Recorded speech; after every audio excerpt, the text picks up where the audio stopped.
धन्य है ठाकुर जी। एक दिन राजा कंस को नारद जी ने समझाया, आप ऐसे एक एक करके राक्षस भेजते जाओगे, वे दोनों भाई मारते जाएंगे। एक दिन ऐसा आएगा कि तुम्हारी सेना नहीं बचेगी और तुम भी मारे जाओगे। एक काम करो, दोनों बालकों को जल्दी नष्ट कर दो। किसको? श्री कृष्ण और श्री बलराम को। पर वो आएंगे कैसे? बच्चे हैं, मेला ठेला देखने का बड़ा शौक होता है, ले आना। किसको भेजा जाए? राजा कंस ने अक्रूर जी महाराज को भेजा। आहा हा, बोलो जय सिया राम। अक्रूर जी महाराज ठाकुर जी को लेने के लिए ब्रज आए। थोड़ी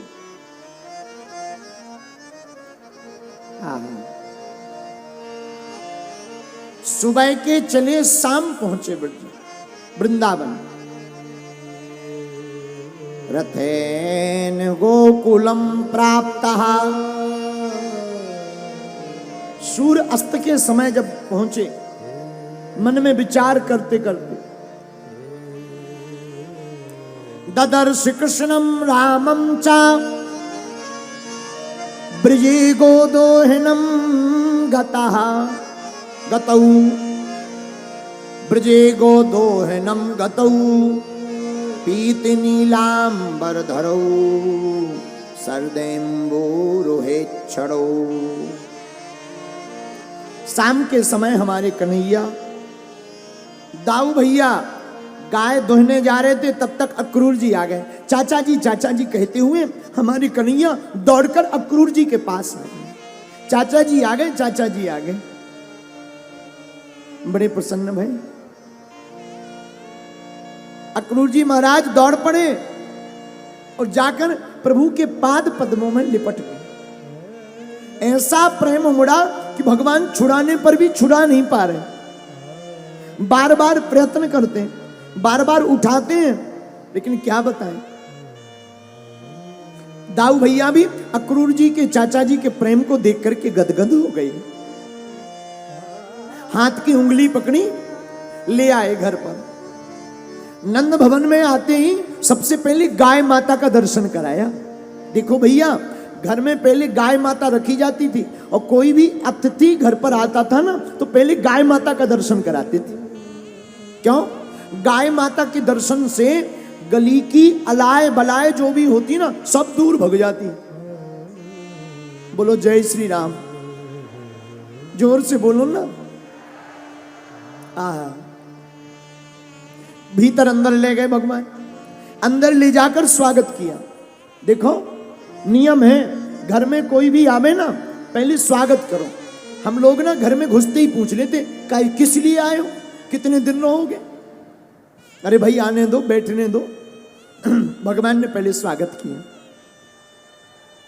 नंद बाबा से मिलाया, धीरे से कोने में पूछ लिया, क्या बात है, क्या कारण है, आपका आना क्यों हुआ? ठाकुर जी कहते, चाचा जी बताओ। अक्रूर जी कहते, महाराज आपको तो सब पता है, हम आपको लेने को आए। ठीक, कुशल क्षेम पूछी। भगवान समझ गए कल हमें जाना है, लेकिन ये बात कब रातों रात पूरे ब्रज में फैल गई, पता ही नहीं लगा। पूरे ब्रज मंडल में शोर हो गया कि प्रातः काल होते ही कन्हैया ब्रज छोड़ करके चले जाएंगे। ब्रजवासी रोने लगे, ब्रजांगनाएं रोने लगी। पूरी रात मधुमंगल रोता रहा, आंखों से झरझर आंसू बहाता रहा। ठाकुर जी चले जाएंगे। मधुमंगल मन में सोचता है, आज के बाद अब ठाकुर जी के कभी दर्शन नहीं होंगे। भैया ब्रजवासियों के तो प्राण आधार कन्हैया है, प्राणेश्वर कन्हैया है, जीवन कन्हैया है। अरे ब्रजवासियों का तो प्रेम ही कन्हैया है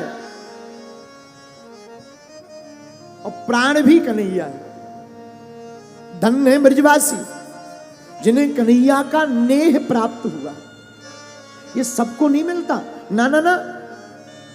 ब्रजवासियों को एक अलग ही खुमारी रहती है ब्रज का होने का। सुबह हो गई, पूरी रात ब्रजवासी रोते रहे, भगवान को जाना है। मधुमंगल सुबह सुबह प्रातः काल ही हमारी कन्हैया के पास आ गए और ठाकुर जी को देखकर कुछ नहीं आज बोला। रोज आता था, बातें करता था, रोज बोलता था। मधुमंगल को पता है आज ठाकुर जी सदा सदा के लिए ब्रज छोड़कर चले जाएंगे। नैनों में आंसू भरे, झरझर करके आंसू बह रहे। भगवान ने पूछा मैं क्या बात है मधुमंगल, क्यों रो रहे हो? कोई जवाब नहीं दिया ना।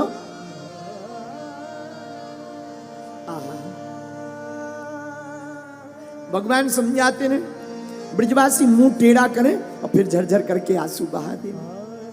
आंसुओं को पहुंचे, कभी ऊपर देखे, फिर ठाकुर जी की तरफ बड़ी गौर से देखे कि अब आज के बाद ये मोहिनी मूरत, ये स्वरूप, ये नटखटपन, ये प्यारा रूप, ये हमारे प्राणेश्वर लौट कर नहीं दिखेंगे।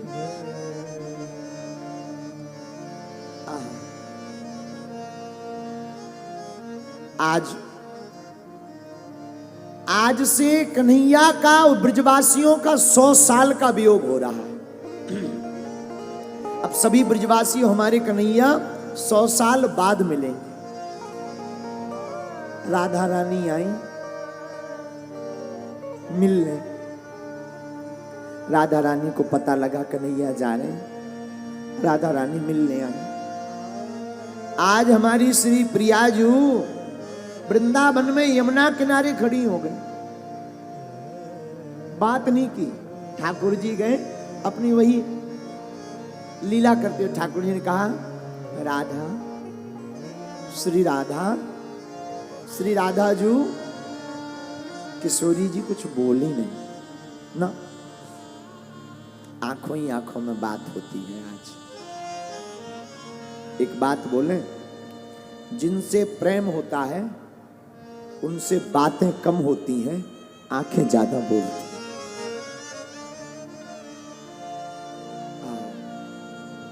आज आंखों ही आंखों में श्री राधा जी देख रहे हैं, हमारे ठाकुर जी देख रहे। श्री राधा जी आंखों में आंसू भरकर कह रही हैं, आप जा रहे हो आज? भगवान बोले हाँ। राधा जी हाथ जोड़कर कह दिए, अब तो आप हमें भूल जाएंगी सरकार। नहीं, भला क्यों ना भूले, आपके बड़े ठाट बाट हो जाएंगे, आप राजा बन जाओगे, रानियां हो जाएंगी। अब भला ये ब्रिज, ये गलियां, ये वृंदावन की तलैटी, ये यमुना का किनारा, ये गोपियां, ये गोप ग्वाल, आपको भला क्यों याद आएंगे? ठाकुर जी कहते हैं ऐसा नहीं। श्री प्रियाजू कहती हैं ऐसा ही है। झरझर करके आंसू बहने लगे। प्रियाजू कहती हैं सरकार, कभी ब्रज की याद तो आएगी ना? आप तो नहीं आएंगे, पर हम ब्रजवासियों को मत भूल जाना।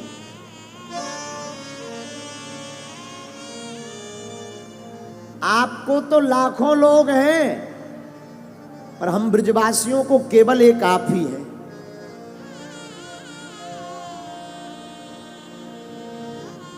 खूब झरझर करके आंसू श्री प्रियाजू बहाती है। आज से ठाकुर जी का 100 वर्ष का वियोग होता है, 100 साल का। गोपियां अक्रूर को डांटती नहीं, अरे ये अक्रूर नहीं क्रूर आया है।